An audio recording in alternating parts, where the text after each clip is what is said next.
ஐந்து கரத்தனை யானை முகத்தினை இந்தின் இளம்பிறை போலும் ஈற்றனை நந்தி மகந்தனை ஞானக் கொழுந்தனை புந்தியில் வைத்தடி போற்றுகின்றேனே. வணக்கம். ஒரு சிலருக்கு வீடுங்கிறது வாழ்நாள் புறம் யோசிச்சுக்கிட்டே இருப்பாங்க. இப்போ வாங்கிடலாம், அப்போ கட்டிடலாம், இப்போ செஞ்சிடலாம், அப்போ பார்த்துடலாம் அப்படின்னு சொல்லி இழுன்னு இழுத்துக்கிட்டே இருக்கும். அந்த வீடு அமையிறதுங்கிறது அவ்வளோ சாமானியமாக அமையாது.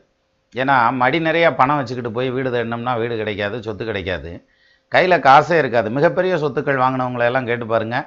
நான் அந்த கிரயம் பேசுகிறப்ப என்கிட்ட எதுவுமே இல்லையா, கையிலேயே காசு இல்லையா, அத்தனை லட்ச ரூபாய்க்கு கிரயம் பேசினேன், அத்தனை ஆயிரம் ரூபாய்க்கு கிரயம் பேசினேன்னுவாங்க.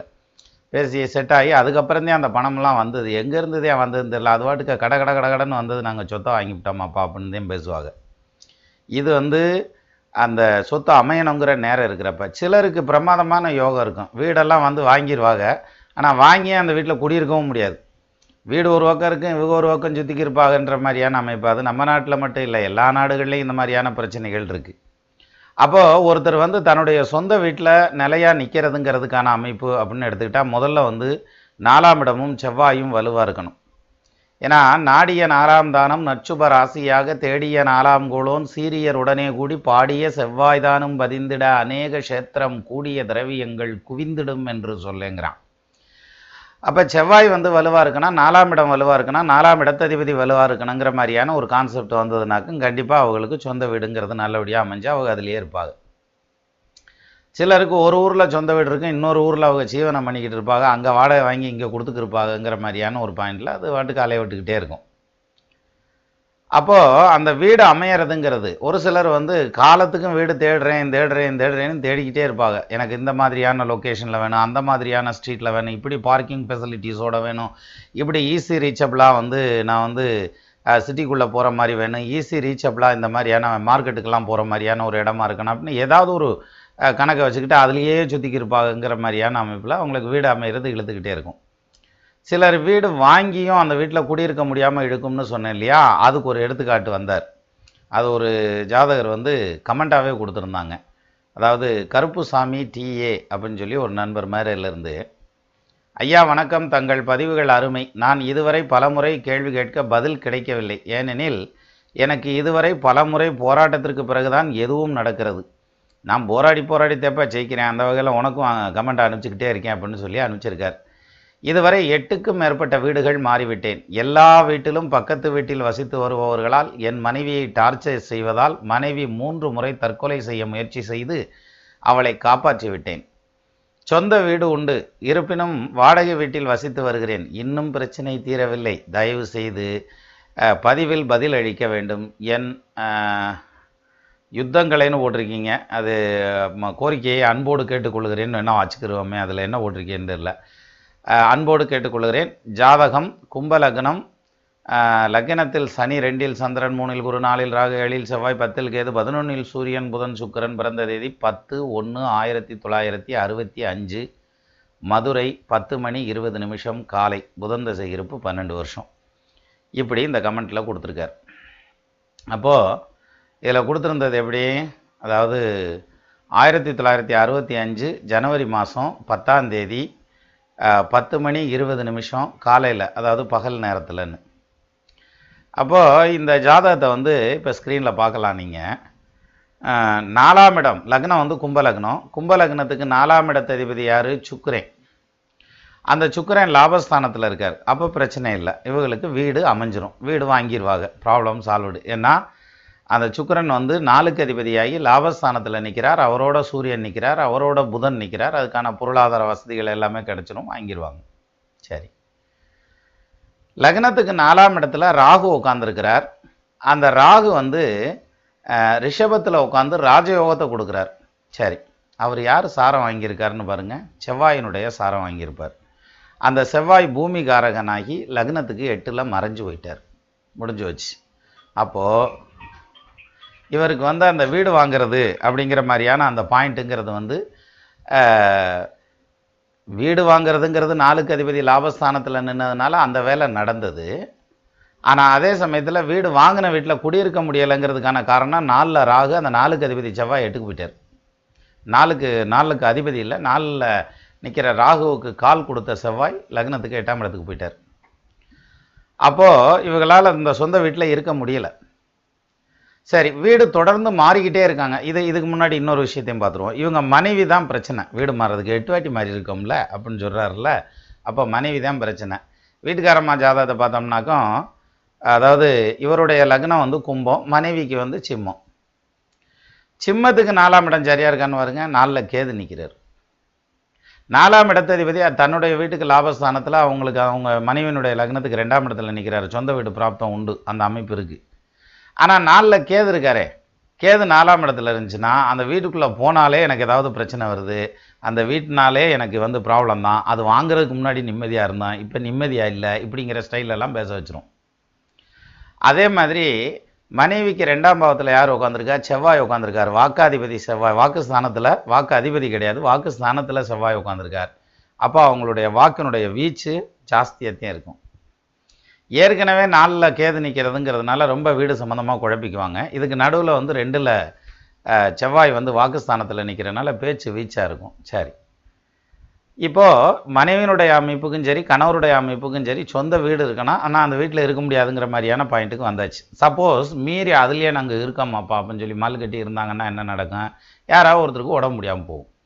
அப்புறம் அதுக்கு வைத்தியம் பார்த்துக்கிட்டு இருப்பாங்க. ஏன்னா சுகஸ்தானமும் 4ஆம் இடம் தான். எப்படி வீடு மனைக்கு 4ஆம் இடம்னு சொல்லுமா, அது மாதிரி சுகஸ்தானமும் 4ஆம் இடம் தான். ஒன்று சுகத்தில் அடி வாங்கினா, இல்லாட்டி சொத்தில் அடி வாங்கணும், அவ்வளோதான் விஷயம். அப்போ சொத்து வாங்கியாச்சு, அதை விட்டு வெளியே போயாச்சுன்னா ஹெல்த் ஓரளவுக்கு நல்லாயிருக்கும்.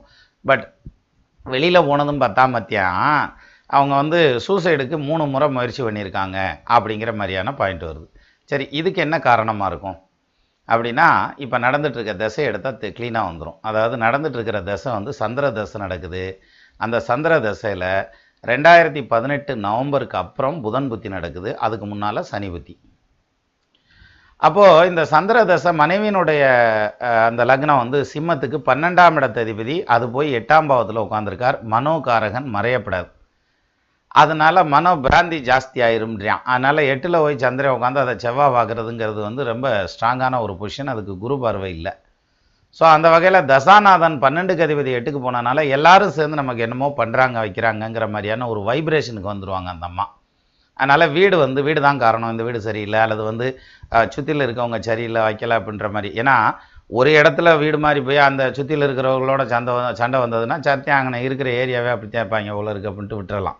2வது இடத்துக்கு மாறி போகல, அதே மாதிரி சுற்றியில் இருக்கவங்களோட சண்டை வந்ததுன்னா சரி பாருப்பா மறுபடியும் இந்த அடிக்கி விட்டு விழுந்துட்டோம்யா பட்டா காலியாக விடும்னு வாங்க அப்படின்னு அதையும் விட்டுறலாம். 3வது தடவை மாறி போகிறப்ப சரௌண்டிங்கில் பிரச்சனை வருது அப்படின்னா சரி நம்மதையும் கொஞ்சம் விட்டு கொடுத்து போனோமாக்கா, அட்ஜஸ்ட் பண்ணி போனோமாக்கா அப்படிங்கிற ஒரு யோசனைக்கு வரலாம். 4வது தடவையும் வந்து சரௌண்டிங்கில் சண்டை வருதுன்னா நிச்சயமாக பிரச்சனை வந்து வெளியில் இல்லை, நம்மகிட்டத்தையே இருக்குதுன்னு அர்த்தம். எக்ஸ்ட்ரா இன்னொரு 4 தடவை வேறு வீடு மாற்றிருக்கீங்க. அப்போ 8 வாட்டி வீட்டை வந்து தூக்கி விட்டுருக்கு அப்படின்னா அந்த 12க்கு அதிபதி 8ஆம் பாவத்துக்கு போனதுங்கிறது ரொம்ப கடுமையான ஒரு அமைப்பு. அதுவும் மனோகாரகனாக இருந்தால், மற்ற கிரகமாக இருந்தால் கூட பரவாயில்ல, மனோகாரகனான சந்திரன் 8க்கு போனதுங்கிறது அப்படி ஒரு சிக்கலான விஷயம். 1. 2வது வந்து நடந்தது சனி புத்தி. இப்போது சிம்ம லக்னத்துக்கும் கடக லக்னத்துக்கும் 7ல் சனி ஆட்சி ஆச்சுன்னா அவங்களுக்கு அந்த சனி தசையோ புத்தியோ நடக்கல, டிஸ்டர்ப் ஆகும். இவருக்கு சனி புத்தி நடந்திருக்கு, சந்திர தசையில் சனி புத்தி. அப்போ மனைவிக்கு சனி 7ல் ஆட்சி ஆயிருக்கார். கணவர் கூட சண்டை ஓடணும், அந்த சண்டைக்கு ஒரு சப்ஜெக்ட் வேணும், அந்த சப்ஜெக்ட் 12ஆம் இடம் 8ல் போய் நிற்கிறார். அதாவது அமானுஷ்யமான விஷயங்கள்னால அந்த ஏற்ற வீட்டுக்காரங்க எங்களுக்கு செய்வன பண்ணுறாங்க, பக்கத்து வீட்டுக்காரங்க நான் நல்லா இருக்கக்கூடாதுன்னு என்னமோ பண்ணுறாங்க, மந்திச்சு வைக்கிறாங்க அப்படின்ற மாதிரியான மனோ பீதியை கிளப்பி விட்டு இந்த இடம் நல்லா இல்லை, அந்த இடம் நல்லா இல்லை. இந்த சிலர் கையை கழுவுனா கழுவிக்கிட்டே இருப்பாங்க, 10 வாட்டி சோப்பு போட்டு கழுவிக்கிட்டே இருப்பேன், ஏன்னா சுத்தமாக இருக்கு, நாங்கள் சுத்தமாக இருக்காகலாம், அப்படி கழுவிட்டே இருப்பாங்க. அந்த மாதிரியான ஒரு சூழ்நிலைகளை கொடுக்கறதுங்கிறது வந்து அந்த சந்திரன் வந்து 8ல் போனதுங்கிறதுனால, அதனால தான் மனோ தைரியம் அடி வாங்கி மரணப்படுக்கைக்கே போயிட்டா என்னங்கிற மாதிரியான ஒரு எண்ணத்துக்கு வந்துருச்சு. 8ஆம் இடம் ஆயுள் ஸ்தானம், 7ஆம் இடம் மாரகஸ்தானம், அவர் ஆட்சியாகி நிற்கிறார். ஆனாலும் இந்த ஜாதகத்தின்படி வந்து இவருடைய ஜாதகத்தில் வந்து மனைவி ஸ்தானமான 7க்கு அதிபதியான சூரியன் 11ல் உட்காந்துருக்கிறதுனால மனைவிக்கு பூரணமான ஆயுள் பலம் உண்டு. சரியா? அப்போது ஆயுள் போகாது, அதே சமயத்தில் நிம்மதியாகவும் இருக்க முடியாது. சரி, சொந்த வீட்டுக்கு போக முடியுமா? போக முடியாது. சரி, அப்போ என்ன பண்ணலாம்? ஏகாந்தமாக தனியாக ஏதாவது வீடு கட்டி டெவலப்பிங் ஏரியாவில் வீடு கட்டிக்கிட்டு பாருங்க, காம்பவுண்ட் வாலில் கூட முட்டாமல் எந்த வீடு இருக்கும் பாருங்கள், அந்த மாதிரி இடத்துல கொண்டு போய் உட்கார வச்சிட வேண்டியதான். சரி, அப்போ அந்த சனி புத்தி முடிஞ்சிச்சு. இப்போ வந்து புதன் புத்தி நடக்குது. 2018 நவம்பர் வரைக்கும் சனி புத்தி நடந்தது. 18 நவம்பருக்கு அப்புறம் இப்போ புதன் புத்தி ஆரம்பிச்சிருச்சு. புதன் வந்து பஞ்சமஸ்தானம்னு சொல்லக்கூடிய 5வது வீட்டில் உட்காந்துருக்காங்க. மனைவியினுடைய லக்னத்துக்கு கேதுவனுடைய சாரம் வாங்கி மறுபடியும் பிரச்சனை. கேதுவனுடைய சாரம் வாங்கி திருப்பியும் வீடு மாத்திர மாதிரி தான் இருக்குது. ஸோ இந்த புதன் மாறினதுக்கப்புறம் புதன் 2020 ஏப்ரல் வரைக்கும் வருது. அதுக்கப்புறம் டைரெக்டாக கேதுவனுடைய புத்தியாக வந்துடும் சந்திர தசையில். ஆக மொத்தத்தில் இந்த 12க்கு அதிபதியினுடைய தசை மாறுற வரைக்குமே இந்த வீட்டு பிரச்சனையை தீர்க்கிறதுங்கிறது சிரமம் சார். 2023 ஜனவரி 5ஆம் தேதி வரைக்கும் அது இருக்கட்டும் ஒரு பக்கம். இப்போது இந்த ஜாதகத்தை எடுத்துக்கோங்க. 4ஆம் இடம்ங்கிறது வந்து 4ஆம் இடம் வந்து சுக்கிரனுடைய வீடு. லக்னத்துக்கு 4ஆம் இடம் கும்பலக்னம். அவருடைய ஜாதகத்தை எடுத்துக்குவோம். கும்பலக்னம், கும்பலக்னத்துக்கு 4ஆம் இடம் சுக்கிரனுடைய வீடு. அந்த சுக்கிரன் லாபஸ்தானத்தில் நிற்கிறார். கூட பஞ்சமாதிபதினு சொல்லக்கூடிய 5க்கு அதிபதி நிற்கிறார். அப்போ கொடுத்துருது எது வீடுங்கிற யோகத்தை கொடுத்தாச்சு. சரி, ஆனால் 4ல் நிற்கிற ராகு இத்தனைக்கு நல்ல வசதியான வீடாக இருக்குது. ஏன்னா ராஜயோகத்துக்கான அமைப்பு இருக்குல்ல, ராகு ரிஷபத்தில் ராகு நிற்கிறது. அந்த ராகுக்கு வீடு கொடுத்த செவ்வாய் 8ல் மறைஞ்சிட்டார். அப்போது இவங்க சொந்த வீடு இருந்தும் அந்த இடத்துல இருக்க முடியல.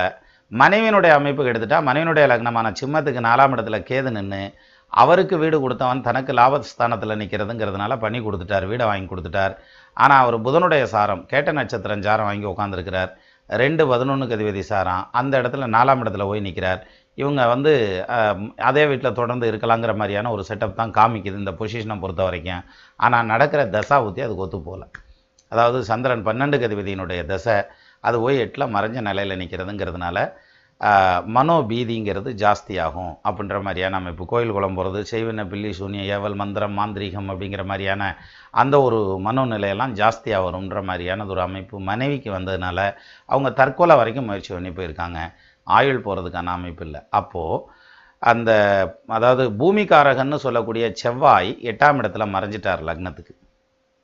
ஆனால் 4ஆம் இடத்த அதிபதி லாபஸ்தானத்தில் நிற்கிறார். அந்த 4ஆம் இடத்த அதிபதியான சுக்கிரனை செவ்வாய் பார்க்குறார். ஸோ வீடை கண்டிப்பாக வாங்கி கொடுத்துருவார். அந்த வீட்டில் இருக்க முடியுமா? அதையும் இருக்க முடியல. அது அப்படின்னா எல்லாருமே வாங்கினவங்களாம் சண்டை விட்டுட்டு போகிறாங்கன்னு அர்த்தம் இல்லை. ஒரு சிலர் தொழிலுக்காக போகலாம், ஒரு சிலர் வந்து விசா கிடைக்கலங்கிறதுக்காகவோ அல்லது வேறு ஏதாவது ஒரு காரணங்களுக்காகவோ வேறு இடத்துல போய் ஜீவனம் பண்ணலாம்ன்ற மாதிரியான அமைப்பு இருக்கும். ஸோ அவங்களுடைய ஜாதகத்தில் இது மாதிரியான அமைப்பில் ஒன்று 4ஆம் இடத்த அதிபதி அல்லது 4ஆம் இடம் அல்லது செவ்வாய் இது ஏதாவது ஒன்று கடுமையாக பாதிக்கப்பட்டிருக்கும். அதனுடைய எஃபெக்ட் அவங்க ஒரு இடத்துல நிலையாக நிற்காமல் ஜம்ப் பண்ண வச்சுக்கிட்டே இருக்கும்ன்ற மாதிரியான அமைப்பு. அதில் ஒரு வெளிப்பாடு தான் இந்த ஐயா கொடுத்துருந்தாங்க, கருப்புசாமி ஐயா கொடுத்துருந்தாங்க. நிச்சயமாக இவங்களுக்கு சந்திரதசை முடிகிற வரைக்கும் இந்த மன அழுத்தம் இருக்கும். சந்திரன் முடிஞ்சுன்னா பிரச்சனை வீட்டில் இல்லை சார், மனசில் சார், வீட்டுக்காரம்மா மேலே சார். அதை சொல்லவும் முடியாது. வீட்டைத்தான் மாற்ற முடியும், வீட்டுக்காரம்மாவை எப்படி மாற்றுறது?